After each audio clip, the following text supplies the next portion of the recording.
this is Marshall Zhukov, and here we are together again on YouTube.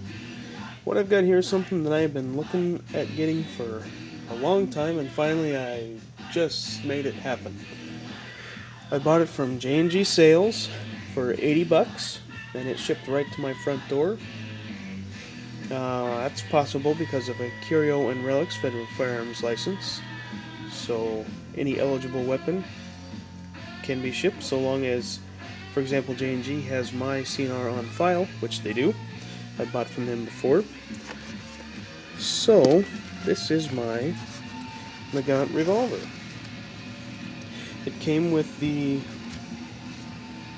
cleaning rod here, the holster of course, and this here little guy holds some ammo.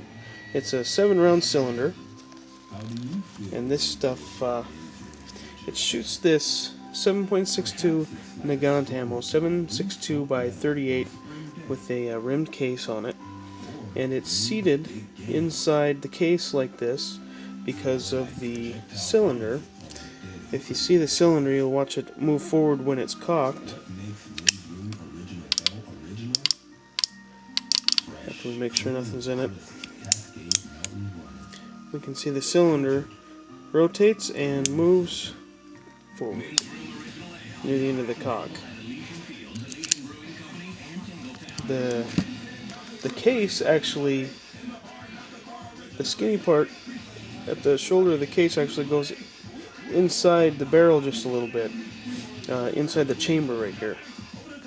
So to break one of these suckers down real quick, you twist the rod here and pull it straight out. It comes out till it's almost flush with the muzzle here.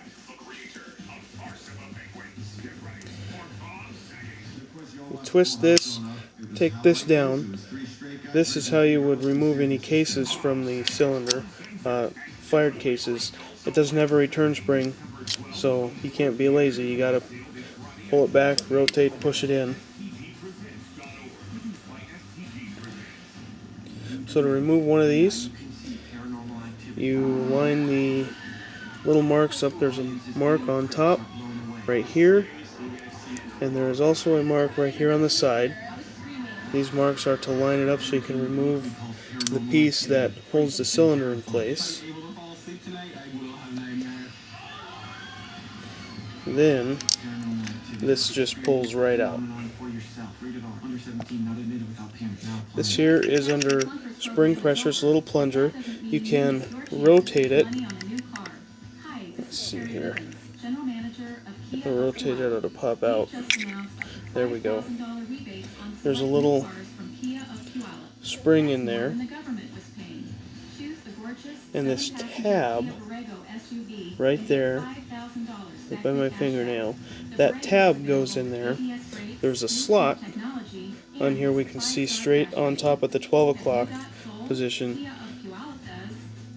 that the tab lines up with, and then it rotates in there and that stays in place that way.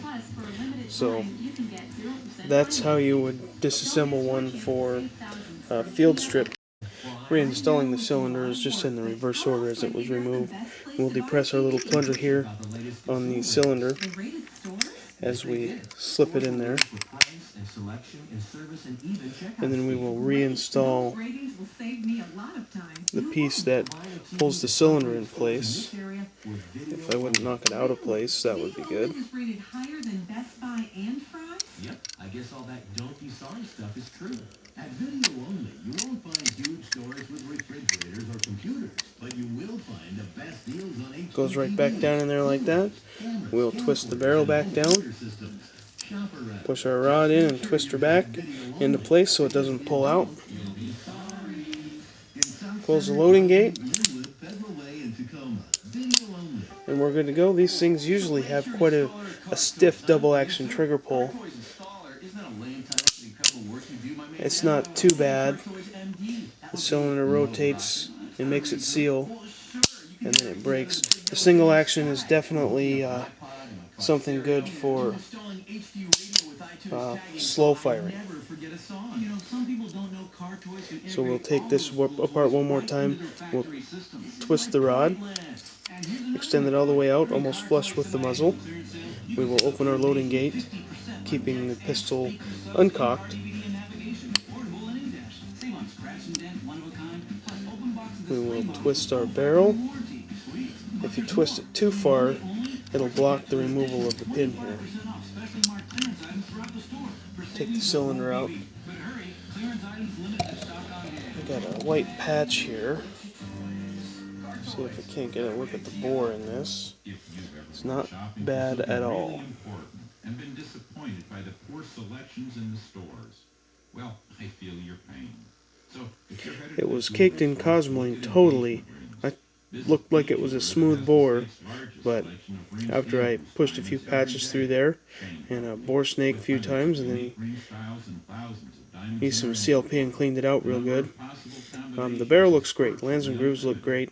It should be a pretty good shooting pistol. I'm hoping. I've never shot one before. I've only held one before at a gun show, so that's my extent of Nagant Revolver. Now you have a friend in the pearl business, Shane Company, in Linwood between Alderwood Mall and I-5.